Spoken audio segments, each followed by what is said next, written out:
はい、じゃあ次にスタンスの横で構えるパターンと縦で構えるパターンの使い方についてお話ししていきたいと思います。まず動く範囲なんですけど、横で構えた時っていうのは、相手からすると相手がですねドロップも打ってくる可能性ありますし、サイドにスマッシュ打ってくる可能性もありますし、クリアも打ってくる可能性があるので、もうボディも含めて全方向対応できるようにしていかなきゃいけないです。で、縦で構えた時というのは、基本的には、前か後ろにしか動きません。なので前か後ろに動く時に対応するためのスタンスになるので、この縦で構えて前後に早く動けるようにしていきます。で、その相手が横で構える時はどういう状況か、縦で構える時はどういう状況かってことなんですけど、大まかにお話しすると、手首より上で相手が打ってくるか、手首より下で打ってくるかで変えてください。例えばですね、オーバーヘッドとかドライブとかプッシュであれば、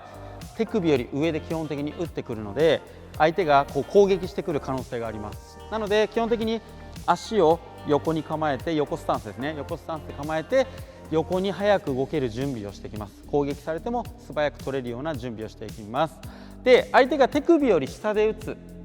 こういう球ですね、こういう球で打ってくるとき、例えば自分がドロップ打ちました、相手がネットかロビングしか打てないよっていうときは、基本的には前後にしか球が来ません。シングルスにおいてハーフっていうのはあまり使わないので、前後に構えてこの前後に動く、意識で構えてください。なのでよくね、間違えて相手が下から取ろうとしてるのに横スタンスになっちゃう人、これ結構多いパターンなんですけど、これは意識して自分で変えなきゃいけないです。で、なんでダメだったかっていうところを、大まかに目安として見るんであれば、手首より上で打つか手首より下で打つかで判断して、この縦と横のスタンスを使い分けられるようにしてください。はい、それでは具体的な例でやっていきたいと思います。例えば相手がプッシュを打ってくるときであれば、横に構えてこのサイドのレシーブの準備をしていきます。ネットを打ってくるよってなったときは足を縦にして素早く対応できるようにしてください。で、よくある間違いですね、ジュニアとかでも多いんですけど、例えば自分がネットを打ちました。で、相手は上から打てなくて、もう最初からネットを打ったり、ネットですね、クロスネットかもしれないですけど、もう一回ネットかロビングしか打てないっていう時に、自分がネットを打ったのにバッて横で構えてしまって次取れないっていうパターンがあります。だからこの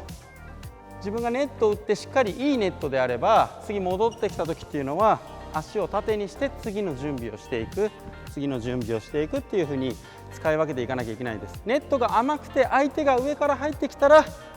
横に構えなきゃいけないです。でもこれがもし相手が打てなくてネットに切り替えたらすぐ縦に構えて次にまた動くっていう風に、この相手が打つ瞬間の球によってちゃんと足を横にするか縦にするかっていうところの切り替えがうまくできるようにしてください。はい、それで、斜めに使うパターンももちろんあります。で、結構ね、斜めをメインで使う人も多いと思うんですけど、斜めっていうのは基本的に相手のコースが読めた時、例えばこっちに来るなって分かれば最初から斜めにすればいいです。どこに来るか分からない状況であれば横にする、縦にするっていうふうに使い分けていく。相手のコースが読めるときはもう斜めに使う、斜めに使う、斜めに使うようにして意識してもらっていいと思います。はい、以上がスタンスの使い分けについてでした。もし相手のねコースが読めるんであれば、斜めの動きからどんどん先手を取るような形でもいいですし、相手のねショットがわからないんであれば両足同時の着地から動き出すとか縦を使っていくとか、そういうスタンスをうまく使い分けてください。次は動き出し方についてお話ししていきたいと思います。動き出し方結構難しいので、ぜひね次の動画も、楽しみにしていただければなと思います。以上です。